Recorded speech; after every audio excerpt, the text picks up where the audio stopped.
नमस्कार,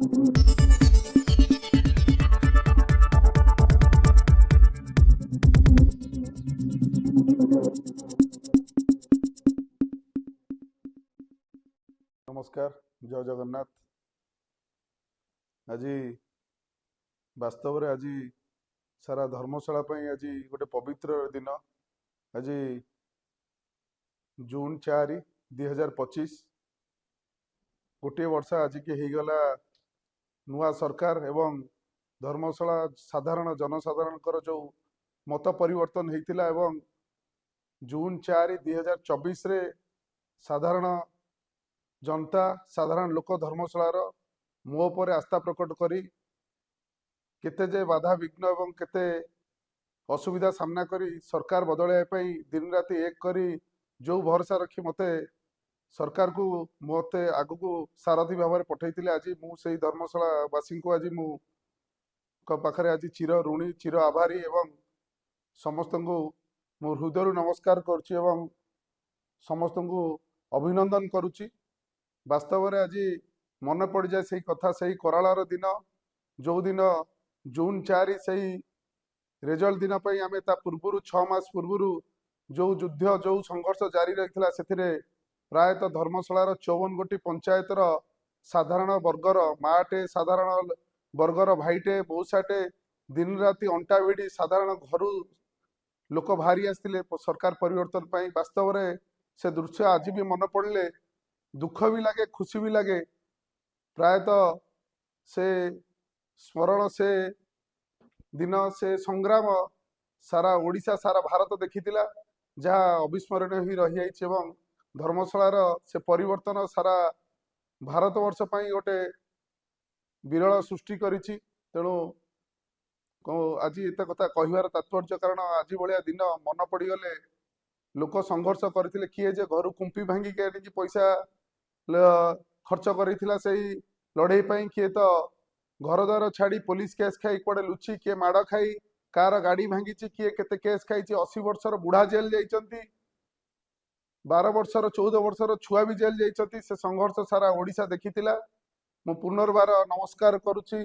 पुनर्बार से माटी धर्मशाला माटी को मु जुहार करुच्ची। निश्चय मो ऊपर जो आस्था प्रकट करिछंती मु काहाकू केबे निराश रखिबिनी। मो प्राण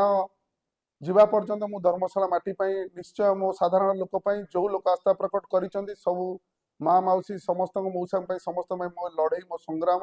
निश्चय जारी रहिबो। मु धन्यवाद देई मु गोटे वर्ष पूर्ति रे मु धर्मशाला पाई निश्चय जहाँ जहाँ प्रयास करिछि मु निश्चय तार विवरणी भी पाठ करी एवं आगु जहाँ जहाँ प्रयास रहिबो ता विवरणी पाठ करी एवं मु गोटे कथा ता भीतर कहबी ए विजय मोर नुहे विजय सारा धर्मशालार दिन मजूरी खटिकिया साधारण वर्गर लोक मध्यवित्त परिवार लोक और जो लोक आम दिन रात एक करते विजय तापाई। तेणु निश्चय समस्त हक अच्छे आम समस्ते मिसिकी धर्मशाला को आगू जो स्वप्न देखी निश्चय आगू नवा एवं ता भीतर निश्चय मोर भी किसी भूल भटका होते मत से भी क्षमा करदे। निश्चय आम समस्ते गोटे परिवार है आगू जावा मनीष मात्र भूल थाए मोर भी जब कौन भूल थाए से भूल मत क्षमा करदे। एवं मु से माध्यम भी आहरी गोटे कथा कहबी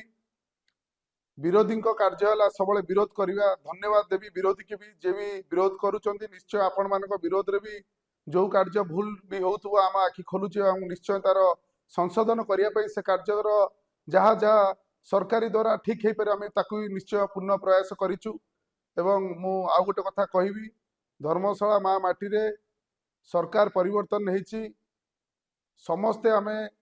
विरोधी हूँ सरकार रे आमे रही समस्ते हूँ समस्ते मिसी केमती धर्मशाला को एक रखिपर निश्चय समस्त प्रयास रही मु समस्त पुनर्बार प्रार्थना करुच्ची। मु आज ए धर्मशालार वर्षे पूर्ति किछि होइतिबा कार्य किछि हाथ को निया कार्य किछि आग को निया कार्य मु तार किछि विवरणी पाठ करुच्ची आपण मान पाखरे निश्चय आपण माने एहाकू लक्ष्य रखिबे एवं मोटा कहिबार कार्य जे कौन पर लाइव आसिले कारण ए निश्चय कार्य आम कौन कौन करिया चाहूँ साधारण जनता निश्चय मध्य जानिया दरकार कि कौन कौन कार्य कौन कौन काम आम आगभर अच्छु। तेणु मु प्रथम तो कहबी आम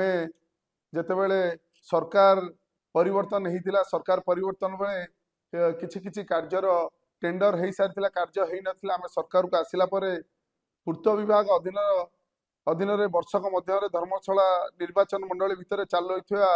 कार्य भितर आरएनबी रे